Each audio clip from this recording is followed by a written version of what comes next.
very much for coming to the session that I'm going to be talking about, which is looking at safeguarding and a rights-based assessment process. As you can see, and as you know, my name's Lynne Phair. I'm an independent consultant nurse and expert witness. So I've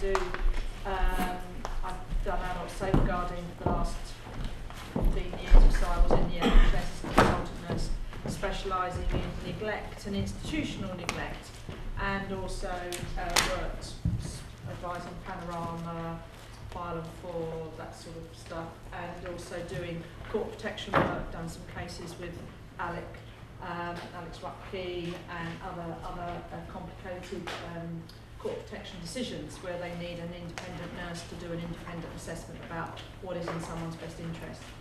And also a lot of my work as well is about doing independent reports for the police, coroners, health and safety executive, as well as for litigation. So my work these days, apart from when I'm doing the work as a professional advisor for the care home companies that I work with, a lot of my work nowadays is looking at doing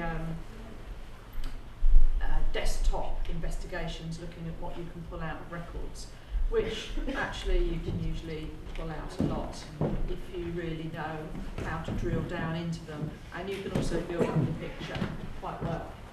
So the reason for my presentation today is because I think that one of the things that worries me greatly about safeguarding is that we're still not shifting to looking at it from a prevention perspective. So often I hear whereby people wanting to talk to safeguarding about advice, discussions, and looking at prevention is not something that's on the agenda of that particular local authority, that they're only interested if something has happened and they're wanting to actually find out whether or not harm's occurred. The other important thing for me, very, very important, is that we actually shift from a paternalistic approach to supporting people to an enabling approach. So I started to look at, a couple of years ago, looking at taking this whole issue around rights and what someone's rights actually are. And having talked with staff when I've been doing training, it became very clear to me that although we all know about a number of different pieces of legislation, people don't necessarily join up the dots, and different bits of legislation that they have to deal with sit in different pots. I just wanted to just get a feel so that I know who's in the room really. How many people are here who work in care homes? A few? Local authority, social worker type role? Health people, a few healthy people in the room. Police? No, anyone I missed? Supported living. Supported living, thank you. And then hospice. Hospice, okay, lovely. Sorry? Domiciliary care. Okay. Well, the principles that I talk about, although I will be focusing on, I'll end up talking about care homes, the principles are exactly the same, and indeed, I am a trustee of our local Abbey Field across the whole of Sussex, so I'm Director of Quality and Service in Supported Living, and I have recently, my mum died a couple of months ago, and so as a relative's point of view, I very quickly learned what it was like to be looking after my mum at home, with the support of the local hospice and a live-in service, and then that went on to being a domiciliary care service, but what it felt like having to kick out the living carer, knowing that that would leave no one except me, as my mum was actually at the end of life with a syringe driver, because we identified that she'd been coercing and grooming and starting to take stuff. So my experiences come from lots of different places.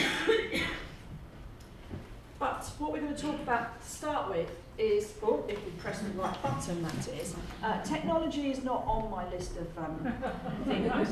So I thought that was the button, but that's an X. So let's see if we can get this the right way around. Let's see what happens if we press that.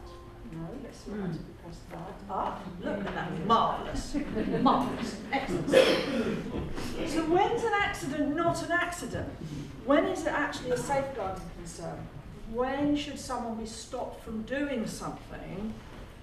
Because if they do it and harm themselves, it will be because we, and when I say we, it's us, the professionals, the care providers, have actually failed in our duty of care. Is it actually when someone drives to the shop? This is forgive me if I refer to my mum a few times, but obviously she's very much at the forefront of my mind. Mum was told she wasn't allowed to drive.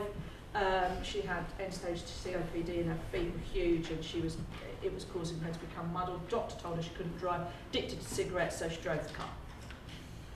And she was spotted. And when I said to the doctor she's driven the car, the doctor says to me, well, why don't you take away her car keys? That will stop her driving the car. This is absolute God's honest truth. And I said, well, because actually you keep telling me that my mum has got full capacity, mental capacity, because every time I say to you I'm getting really worried that she's getting muddled and she doesn't understand the risks of what she's doing, you keep telling me that you phone her up, she tells me, you phone her up and you do an MMSE. And she keeps saying to me, why do they keep doing this MMSE? Because they don't know what they're doing. I didn't actually say that, but I thought that. So I said to the doctor, so you want me to steal from my mother? Because actually you've told me she's got full mental capacity, so you're now telling me that I've got to steal from her to solve your problem and keep her safe. I said, sorry, as much as I want to steal from my mum because I don't want her to kill somebody, I'm not going to steal from my mum. And you could hear the GP going, what? How bizarre? What sort of logic is that? You could almost hear it down the telephone. I didn't take her keys away.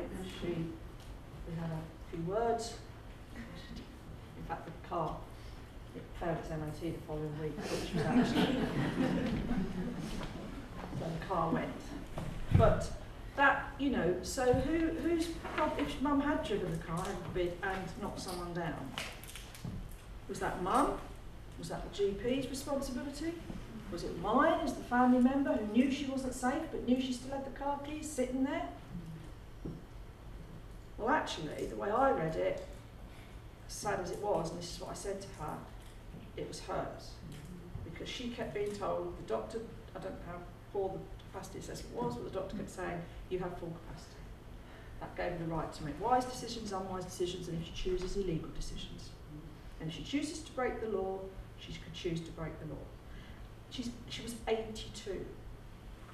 So how hard it is, because we think about that with young people, don't we? Oh, well, you know, your son is 26 now. You've got to stop being a mother, it's his own life. You know, if he wants to go out and smoke cocaine or do whatever it is and rob a bank, that's his choice. You've got to stop being a mother, you've got to let him get on with it and take the consequences. Isn't that what we hear? All of a sudden, 82. Oh. Take her car keys away, is what I'm told. How does that work then? How does that work then? Because the son of 25, he didn't try to rob a bank, by the way. The son of 25, my mum of 82, they are both adults. But we, as the caring professions, suddenly start taking on a different mindset. Because she was 82 and frail and dying. So all of a sudden, she wasn't allowed to make a decision to do something that was actually criminal. Thankfully, we didn't end up. Smoking too many cigarettes. Again, I refer to my mum. She was smoking 200 a week, up to 2 weeks before she died. I know that because after she tried to drive her car, I did say after 40 years of never buying these terrible things, I'm faced with a dilemma because she's addicted, so I need to feed her addiction because actually she is dying, and if that's what she's going to do for the last 2 weeks of her life, who am I to take that away? Oh, God, my sister, you should be buying them. Tell her she can't have them. It's a bit late now. She's got end-stage COPD. She's been smoking since she's 18. And we've tried everything known to man. And she's saying, I want to smoke, I'll smoke. So then I have my sister saying, oh no, you shouldn't be going and buying them. You shouldn't be getting it for her. Or ration them, she told me. Ration them. So how does that fit then? Because again, simply because she couldn't go out and buy them herself, that gives me the right to ration this very unwise thing that was actually killing her. But if we look to your 25, 26-year-old who wants to go out and spend his money on cannabis, well, that's his decision. He's an adult now. He knows the consequences. My mum knew the consequences. It was killing her, and she knew it. But all of a sudden, everyone's saying, oh no, ration them, take them away. So we have this very perverse, as a society, don't we, of how we look at older people when they're doing risky things or illegal things, as opposed to how we view it when a younger person is doing it. When a young adult as opposed to an older adult is doing it. Going out in the garden at night. I won't talk about that one, I will come on to it later. Hold that thought. I hope none of you go out in the garden at night, because some of you are way too old to be doing that, I tell you. Buying an alcoholic drink. I'm not sure what age that stops. I try not to buy them at all, that's what I have a husband for. Having a romance with a new partner. I won't do that because otherwise I won't get the husband to buy me drinks. But all of a sudden, isn't it? Don't we get that? You know, it's lovely when you're 20, 30, even 50 or 60, but all of a sudden you're 85, 90 years old, in a care home, and you've met somebody. So it's all right to meet someone down the club, but when you meet someone in the lounge that happens to be attached to the place that you live, which actually is the same as a club room. Oh, we can't be doing that. It shouldn't be allowed.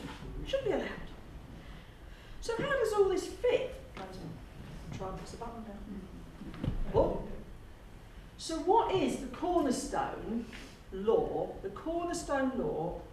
to protect and support people with dementia? But of course it could be people with learning disability, it could be people with extreme mental health problems, people. What is the cornerstone law? Give us a stat. Which one do you think is the most important piece of legislation that we have there to support us? Human rights. The Human Rights Act. The Human Rights Act. Absolutely.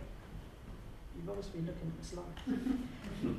When I was doing this work with a care home company, when I said to them, what laws do we use? What's the cornerstone law? They said Mental Capacity Act. Because it's the one that it's almost been drilled in as being the law. Health and Safety at Work Act, well, that's because we have to do all these blinking risk assessments, isn't it? And that's to do with, falls and bed rape. And the Equality Act, well, that doesn't count because they've got dementia. The Equality Act is about if I get fair wages between men and women, which of course it's not. And the Consumer Act, well, when I mentioned the Consumer Act, they were like looking at me completely wrong. But people buy, in a care home, or in domiciliary care or shelter, people buy a product. They buy a widget. The widget they buy is care and support. So if you on your brochure are saying, we sell this widget of care and support, and then you don't give them any care and support, why is the trading standards picking it up in the same way as they would pick up if you bought a car that had only got 3 wheels and they said it got 4? Some trading standards are really now getting onto this. Other trading standards in other parts of the country are not, probably because it's, often it's to do with the fact that there's 1/4 trading standards person in a department that's been slashed, and actually that's in the too hard box, because actually when you take your three-wheeled car to trading standards, they can see that there's a wheel missing and that you were not missold a wheel. when you go to trading standards and say, they said that they had, you know, dementia specialist and that they had staff that could do this and we do this and we do this and it's not happening, much, much harder. As is, of course, neglect. Much harder. I won't go through those, you know what the Human Rights Act are, but the key, the most relevant to dementia and frailty, people with low disability, is Article 2, the right to life. Article 3, which prohibits inhumane or degrading treatment. And I think this is very interesting because I've seen a lot of, there's one particular firm of lawyers who do a lot of litigation, a lot of the big cases, they're currently involved in the blood scandal. They are they do a lot of suing, a lot of litigation, sometimes care homes, but actually quite often more hospitals around breach of Article 3, degrading treatment. We call it dignity and respect, but if people don't get dignity and respect, if they you know, are left uncleaned or not being given a drink or told they're not allowed something or whatever, it's a breach of their Article 3 Human Rights Act. The right to liberty and security, well of course this is where we come into the issue of around dolls and that sort of stuff. And the right to private and family life. Now, I've also seen that one a lot, that appears a lot in a lot of the Mental Capacity Act court protection cases that I do. But what it doesn't do, it gives me the right to a private and family life, but it doesn't give my children the right to say they can come and visit me anytime they fancy and they've got a right to come in and they've got a right to be there. It gives me the right to say, actually, thank you very much, but I don't want my children coming to see me, or I don't want you talking to such and such a person. But what it does also do is it doesn't give professionals the right to say, well, we don't want your son coming to us here. You have to think very carefully, because sometimes you do have to be saying, actually, we don't want the son visiting, or he has to visit but between 2 and 4 in the afternoon when we've got staff on duty because he keeps pitching up at 3 o'clock in the morning. And I've done cases like that as well. So you have to be thinking, what's reasonable for me, what's reasonable for the other residents, what is in my best interest, whilst being aware that you could be in breach of their Article 8, my Article 8. And that's where you start to really need to be taking legal advice and thinking, do I need to be going to the court protection? Do I need to be talking to the court protection about the reasons why I want to stop Lynne's son coming in at 3 o'clock in the morning? She doesn't really know it's 3 o'clock in the morning. And she's not understanding the impact that's then having on the rest of her day and the rest of her life. And Article 14 is the freedom from discrimination, including on the ground of disability. And I think that this again, particularly with people with dementia, it is interesting because how often do we think of dementia as being a disability? But of course it is a disability. And then we come on to the Equality Act, which is where it talks about the act that defines disability as a physical or mental impairment as a substantial or long-term negative effect on a person's ability to do normal everyday activities, and this includes dementia and frailty. And there is a lot of movement now within the dementia world of organisations that support and work with people with dementia, and in fact people living with dementia who run their own lobbying organisations to be getting it recognised, that they have the right to have appropriate equipment and resources to enable them to live exactly the same as if you had someone who's in a wheelchair or someone who's blind. But we need to be catching up. Some services have caught up with that, but other services haven't. We need to be making sure that we think that actually dementia, general frailty, people's rights are exactly the same as anyone else's. Oh, I went backwards. So the Dementia Action Alliance, which is 2 or 3 organisations of people living with dementia, have written their own set of statements. which they have said, these are our rights. We have the right to be recognised as who we are, to make choices about our lives, including taking risks and to contribute to society. We have the right to continue with day-to-day and family life without discrimination or unfair cost. To be accepted and included in our communities, not to live in isolation or loneliness. We have the right to an early and accurate diagnosis and to receive evidence-based, appropriate, compassionate and properly funded care and treatment from trained people who understand us and how dementia affects us. This must meet our needs wherever we live. And I think that there are two more, but I think it's very important that we sort of think, how will they actually uphold these? It's very difficult to say, well, you're not getting the funding and it's because you've got dementia. That's the difficulty. But we have the right to be respected and recognised as partners in care, provided with education, support services and training, which enables us to plan and make decisions about the future. Something that is provided for many other groups of people with different conditions and illnesses. We have the right to know about and decide if we want to be involved in research that looks at cause, cure and care for dementia and be supported to take part. Are any of you familiar with those rights? Have you seen them across them anywhere? No. I think these are very important rights actually, and I think that if you work with people with dementia, if you run services for people with dementia, for me, these are things that actually our teams should know. That we should be starting from the starting point, that this client group, okay, we start from the starting. Often this is dementia, this is what it does to the brain, these are the different sorts of dementia, this is how it makes a disability, or the illness or disease or whatever language you're using. How about starting from the fact? Talking about people. These certainly, these all apply to all of us. Certainly the first slides do. This is where you're starting. Your starting point is a rights-based perspective. What are the rights? What rights do we have as citizens of this country? And as citizens of this country, what laws keep us safe? And we went straight to the Human Rights Act. So why are we not starting there? It's a rhetorical question, but why aren't we starting there when we're starting to help our staff understand about people with dementia or frailty or learning disability or whatever it happens to be, and come down from that point? Because the bottom line is that if you've got someone with dementia, and I said this to the particular trainer I was doing this, everybody who lives in this care home, it's a care home for people with dementia, has the right to get on a bus, go to London.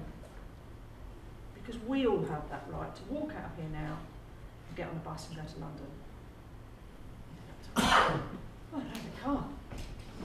Well, why can't they? Well, because they've got dementia. No, that's not the point. The point is that as citizens of this country, they have a right to do that. And you work back from that. So you work back, so when you're talking about restrictive practice, you work back from, he's got a right to get on that bus and go to London if he wants to. However, we need to come back from that, because if he did go out and get on a bus and get to London, he'd probably get lost and run over and blah, blah, blah. So then we work back. How restrictive do we need to be to keep him safe, but also if he wants to get on that bus and go to London, and go. Or if he can't actually get on the bus to go to London, go and watch the buses. Or get on the bus and go to Bromley.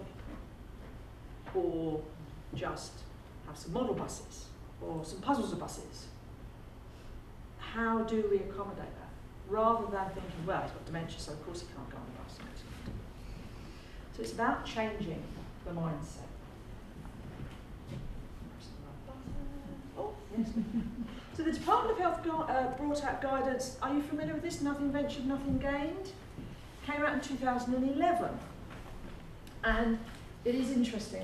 It's really good guidance, but again, I very regularly come across the fact that many professionals haven't heard of it, haven't come across it. And it's guidance about a risk enablement framework, specifically for people with dementia. So when you're doing your safeguarding inquiry, is it that you look at, go back to my mum, she drove a car and crashed it, and she's got dementia, she didn't have, but let's just say she had dementia, well, the care home shouldn't have let her out of the car. That living carer should have taken away the keys. But actually, if you turn it on its head and say, what was the risk enablement framework that was used to assess those risks and actually assess whether or not those risks were so great that we should have taken the keys away. Because I have a friend, Heather, who's had dementia for 4 years. She still drives her car. She has an assessment every 6 months with drivability. Do you have drivability in this area? Yeah. With drivability do an assessment with an OT in line with DVLA, and she is still able to drive her car. She often can't remember where she's going, so she's only doing shorter journeys, but she can still drive to the village. So she's been, a classic example there where there's been a risk enablement approach taken, because it's easy to say, we talk to Heather and every 5 minutes she's saying the same thing over and over again. But driving a car actually relies a lot on procedural memory. So when she's in the car, she knows what she's doing. Unlike the example, was on the news, wasn't it? Where the lady actually had the instructions written down on a piece of paper recently. Did you hear about that? And she actually had, and when she crashed the car, she'd actually written herself the instructions about how to do the gears. Clearly, haven't quite done the risk enablement framework. So what we talk about is that understanding the person's needs, so really understanding that person, understanding the impact of the risks on the person, enabling and managing those risks, and risk planning. So rather than starting from the starting point of no, we can't, the guidance, which is quite a big bit of guidance, I mean, I've narrowed it down, talks people through how they can do a risk-enabled risk assessment to enable people to do more things for longer. They talk about giving practical tips, using biographical information, think about what these advanced statements and wishes and advanced care plan said, engage people in the process, that's the person with dementia themselves as well as others, and understand the mental capacity framework and understand your own fears.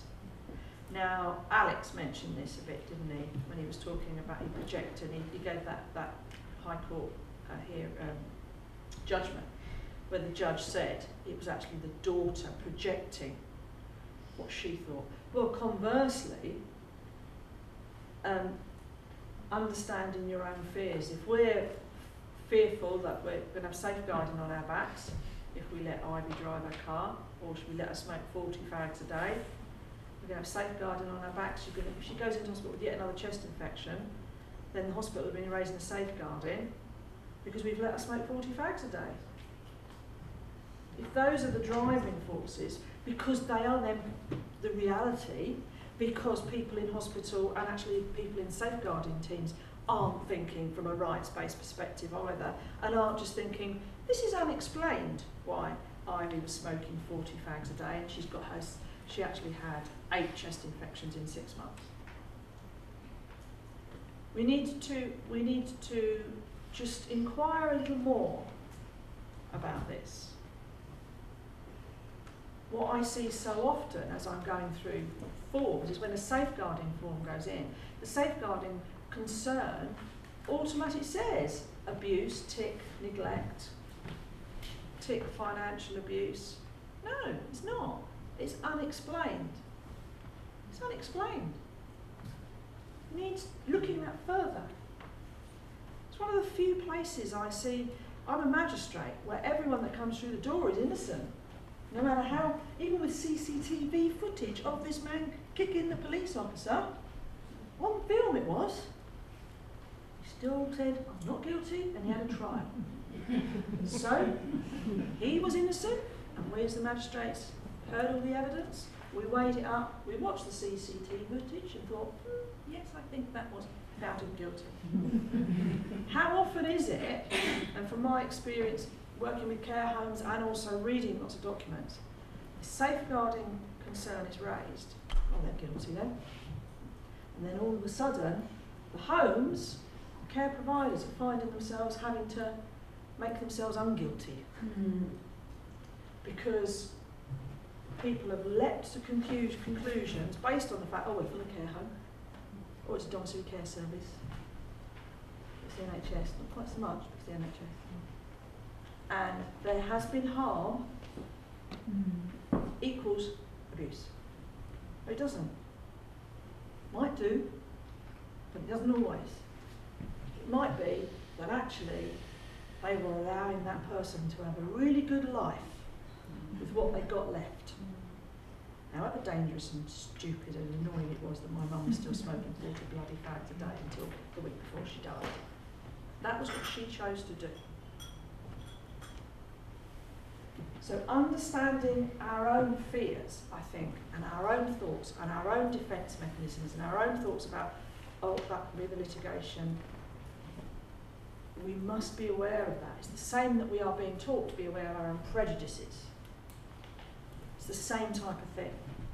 We must be aware of our own fears. So they say, start with the person's hopes, needs and aspirations. The starting point is the person. Identify key risk for the person with dementia and others. Assess the impact of the risk. So it's the same as any other risk assessment. It's exactly the same. And then look at a risk enablement and management process, which I will come back to in a minute. Now the RCN have also brought out a document called 3 Steps to Positive Practice for Restraint Reduction. Anyone familiar with that? Yep, got one nod. Anyone else? No. Really good. You can Google it, the RCN, give it away free, we're paying for that. For anyone who's not in the RCN to have, welcome to it. Just download it. And what this is about is guidance to reduce the unnecessary use of restrictive practices. Now, I think it would be fair to say that when it's written, it was actually thinking about the more extreme types of restrictive practice, you know, the pin down and the really strong physical holds that might be used in these extreme circumstances. I remember a report came out today, haven't we, where they said there's people with learning disabilities, a lot more restraint going on than they thought, but then someone said, but that's because they're reporting more. And I think that probably quite some truth in that. Because the more we become aware that it's not right, and the more you feel safe to actually report it, the numbers are going to go up. But it doesn't necessarily mean there's more of it going on. So the 3 steps, the RCN 3 steps, is a really, really good document as well, which helps you to take a rights-based approach to risk assessing that whatever it is your client is thinking of doing. Now, it might be using restrictive practices, which could be physically holding, it might be using bed rails, it might be are they allowed in the garden or are they allowed to go on the bus to go to London? Because all of that is restrictive practice. If we stop them going on the bus to London, we're restricted. But you use the principles for anything. And always remember that what might be restricted for one person might not be restricted for another. And what might be necessary for one particular person one day may not be needed to keep them safe the next. And again, I think that when we use a defensive risk-averse approach, we can so easily get into saying, oh well, no, we can't go out because they'll wander off. Because they happened to walk off in the wrong direction once. Does that automatically mean they're going to walk off in the wrong direction every time they go? Or does it actually mean that by doing some training, they will know where they are? So the RCN talks about steps again. Start with the person's, oh no, I think we've just read that one. Let me try and press this one. Here we are. Consider and plan. Think about whether it limits the person's movement, daily activity or function, result in the loss of objects or activity requiring the person to do something that they would not choose to do. So again, it's focusing on the person. What are we stopping them from doing? Big bus and run. Implement safeguards. Is the proposed intervention considered to be the person's best interest? Are risks being considered properly? And are staff using a rights-based approach? Right back to where we started. The right to go on the bus to London is everyone's right. reflect and review. Has a regular and timely review been done? How often do I see when I'm doing reports that something's been written with the best reasons and the best intentions, and actually it then remains and it suddenly becomes the law? And all of a sudden it's the law. But no one's allowed in the kitchen. It's the law we're not allowed toasters. It's the law that no one's allowed to use the washing machine in the sheltered housing scheme that I got involved in. They do now. It's the law you can't have a knife. You might stab someone. When was the last time someone with dementia actually was stabbed someone? Now, I know there's certain situations, there's certain environments where clearly you wouldn't be having people with sharp knives. But just because they don't allow sharp knives to be used by patients in Ashworth Hospital doesn't mean to say that someone who's dementia in Holly Tree Care Home can't have a sharp knife. Might be, but not necessarily. So it's right back to rights-based. Any intervention that's negative and restrictive is at the shortest time possible. And are there mechanisms available for the team to enable reflection about the impact of using those restrictive practices? Again, coming back to that links back that reflection, links back to thinking about our fears. And they use a model called FREEDA, which again I think is a very helpful model. And it talks about, which is a rights-based approach, fairness. The person has access to fair processes in getting their views across. Respect, the person is valued as an individual and listened to. Equality, no discrimination.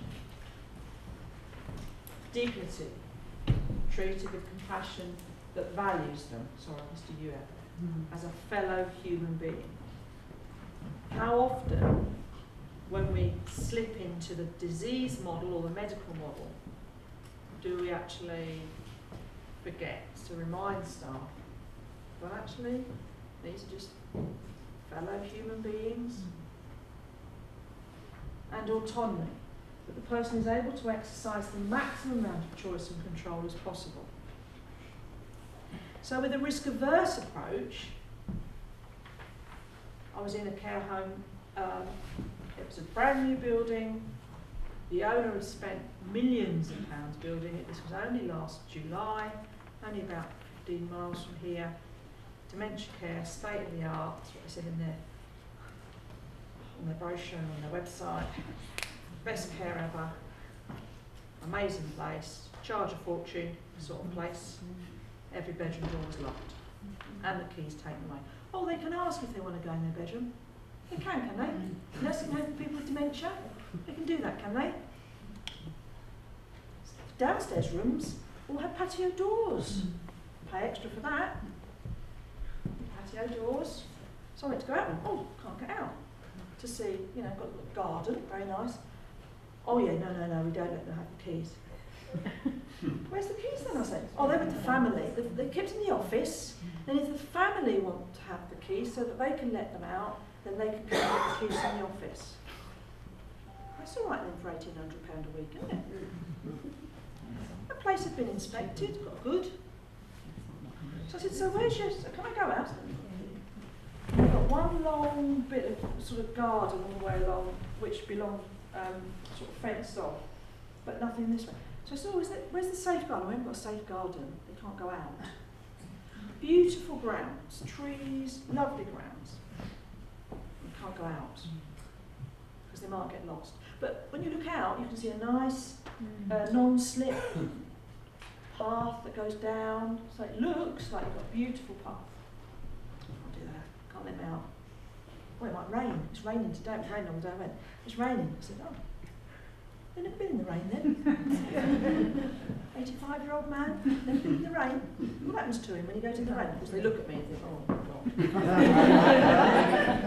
I don't work with them anymore, I thought, I can't be doing this, I'm getting too old. But you see what I mean? It's like, so you start thinking rights-based. You're entitled to go outside, you put a blooming hat and a coat on. So why is it all of a sudden, because he's got this magic disease called dementia, he's not allowed to put a hat and coat on and go outside in the rain? Oh, I was going backwards again. The man who fell in the garden at night.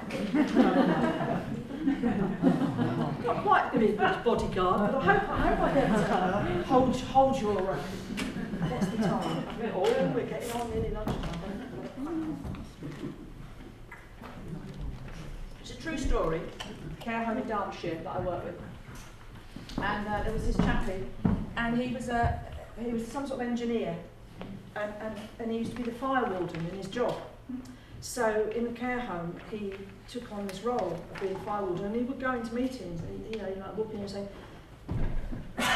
"Fire in the study, everyone out in the study."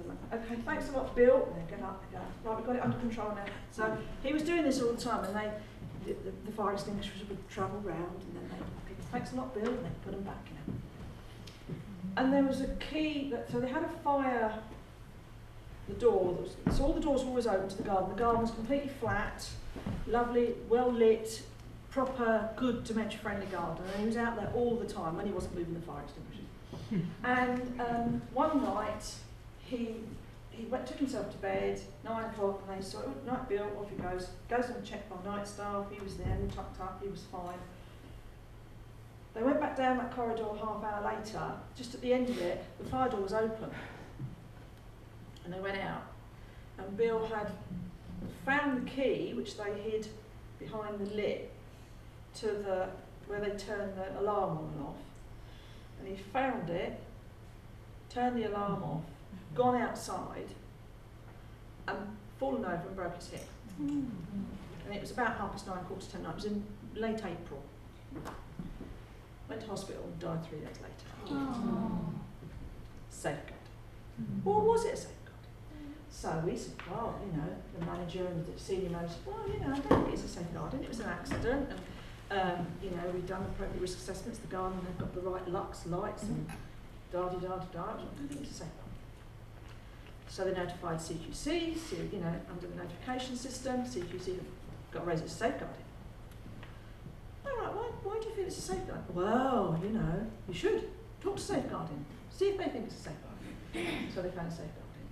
Well, no, we don't think it's a safeguarding. It sounds like it was an unfortunate accident.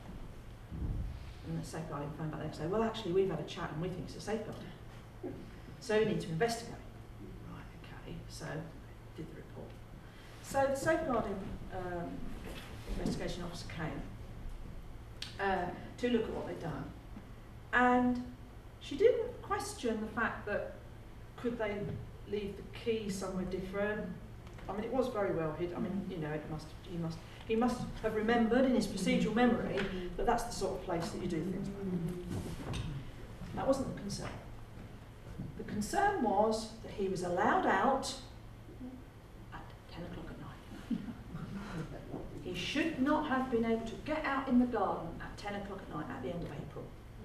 When I did an external review, the temperature on that night, I looked it up, was 14 degrees. It was good time, it was one of those hot spells, climate change.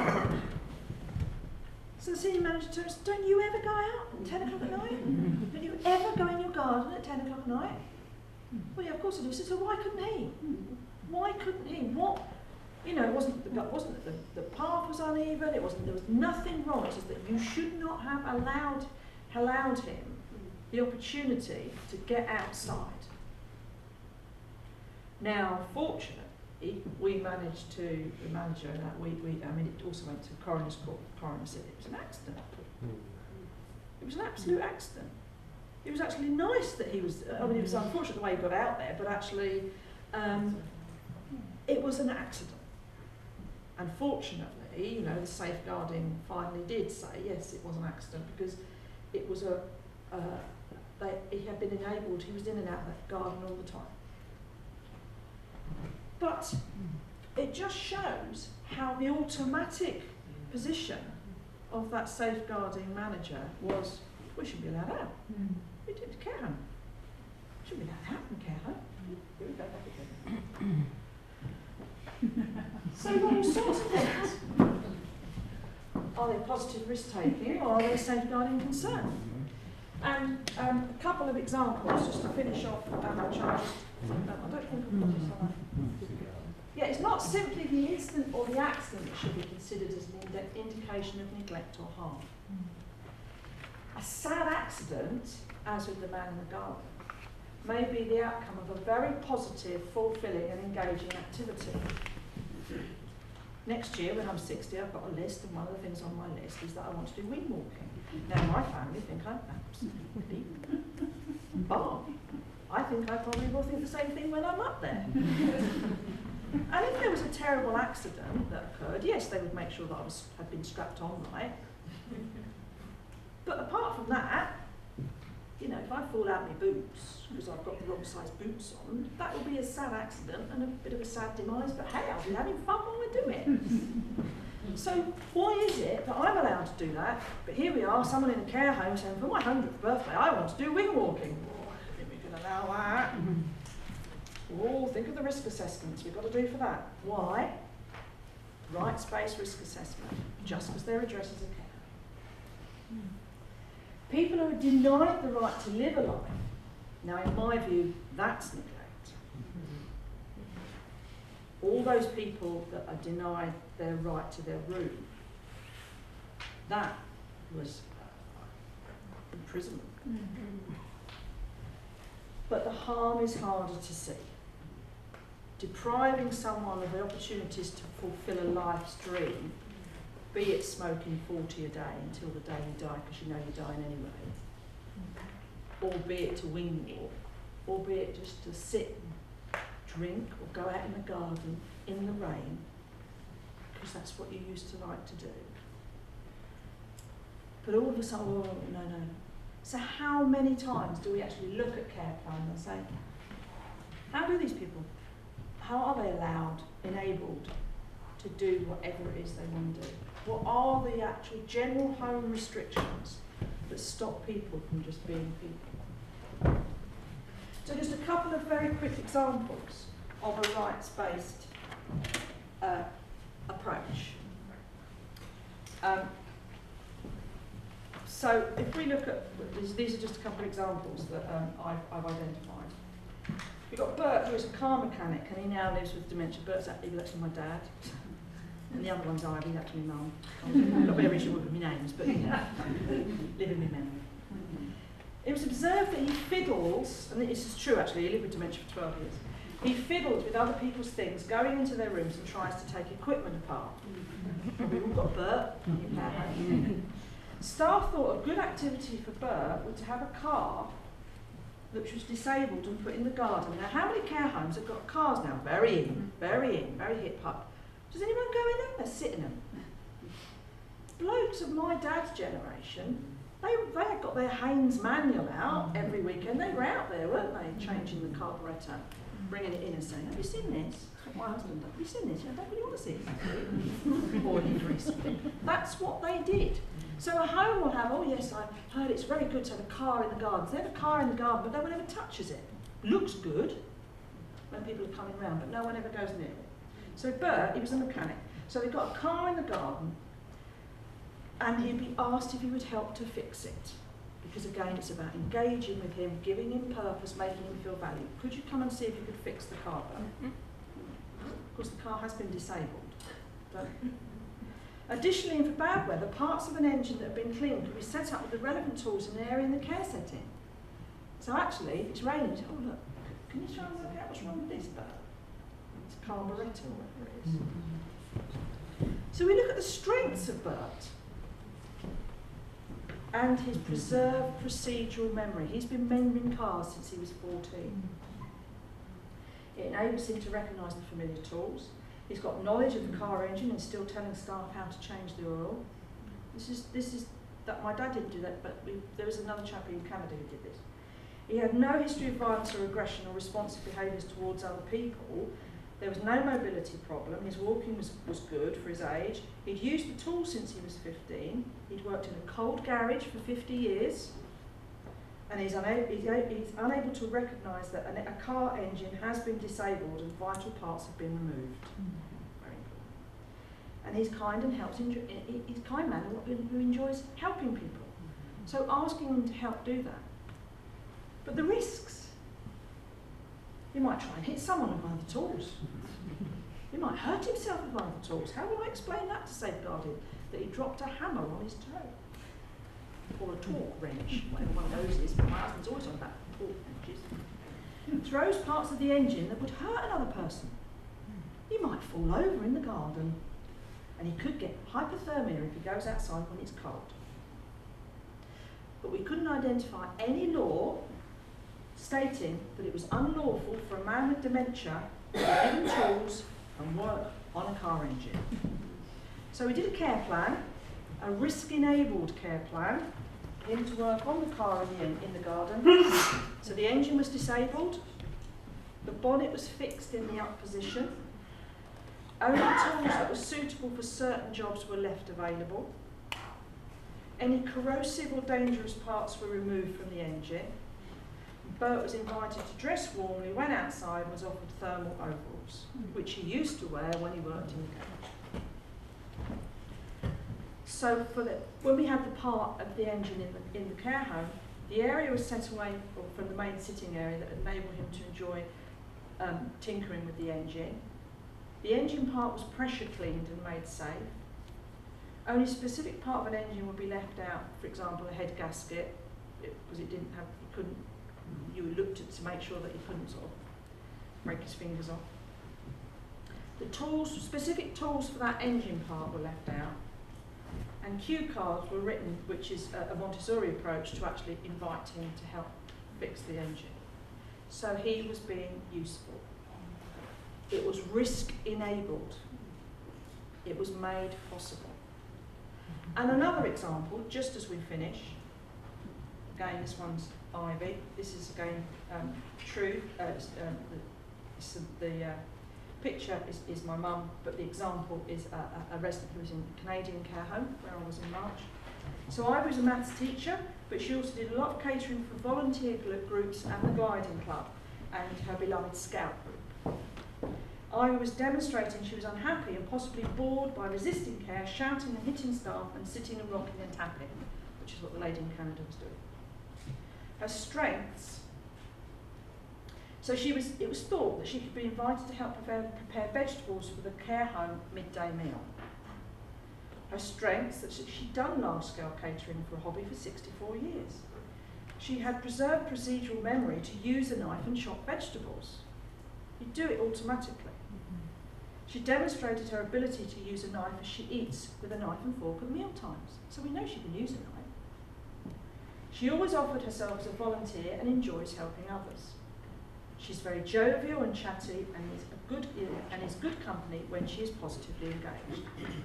The risks that we considered was that Ivy might cut herself on the knife, attack others with the knife, cause a hygiene problem in the main kitchen, cause the home to breach the basic food hygiene certificate and food handling rules, which is what I've always been told as to why they can't. But we also identified, this has gone over, that she was able to identify and handle vegetables and that she could sit in the dining room with others and chop the vegetables. So the risk-enabled care plan, which was implemented in Canada, was that she'd be invited to join the others in the dining room and chop the vegetables, removing the need for her to enter the main kitchen. Hand hygiene was offered before the food preparation begins, and they was given blue gloves to wear as well. Yeah, blue gloves were offered if any food, and if any of the food was to remain uncooked after it was prepared. Ivy was initially be asked to help prepare food that was to be cooked, for example, vegetables. So you're actually going to be then assessing her hygiene, but keeping people safe. No law was identified stating that it was unlawful to enable a person with dementia to use a knife to cut vegetables in a communal place. Amazing that, isn't it? Even environmental health laws. And they confirmed that as Ivy did not need to hold a basic food hygiene certificate to prepare vegetables under supervision. You'd have someone around, someone from the kitchen. Ivy had no history of being violent to other people, and no history of anyone stabbing anyone with a knife. This ratio of staff to people was okay, and they used staff from the kitchen, so not just care staff. So everyone got involved. Small vegetable knives that had an easy grip and chopping boards that were brightly coloured were provided. and the activity was made to be failure free. It didn't actually matter how big or how little she chopped the carrots. And if there were too many carrots chopped, the chef was happy to use them the next day. So it is possible, absolutely possible, to take two examples that I hope you agree that actually in many places people are like, oh, I'm doing that. Why not? It's because we've started from the starting point that, well, they can't because. And a rights-based approach is that they can. So in closing, if you're doing safeguarding, if you're thinking safeguarding, for those of you that are providing services, do your rights-based risk assessment, stand up for what you believe in, and if you are challenged, say no. This is in part of the Department of Health guidance that we've taken this approach. This is a starting point under the Human Rights Act. They are fellow citizens, and we've worked back. This was a sad accident that Ivy chopped her finger off. It was not neglect. She's never chopped her finger off before. She got 10, she's now got 9. It was a sad accident. She could have done it at the age of 30, she just happened to be 82. And for those of you who are doing safeguarding investigations, just think through that process as well, and think, is it a sad accident Ivy chopped her finger off? Or was it that actually you found out they didn't check that the knives were suitable, they gave her a knife this long when actually she needed a knife this long and there wasn't any staff around? Well then clearly that would be a safeguard. So don't jump to the conclusion. Enable everybody, enable all those people providing care to take a right and risk-enabled approach to health and safety, and a rights-enabled approach to enabling people with dementia and other cognitive impairments to have a much more fulfilled life. I hope that's been helpful.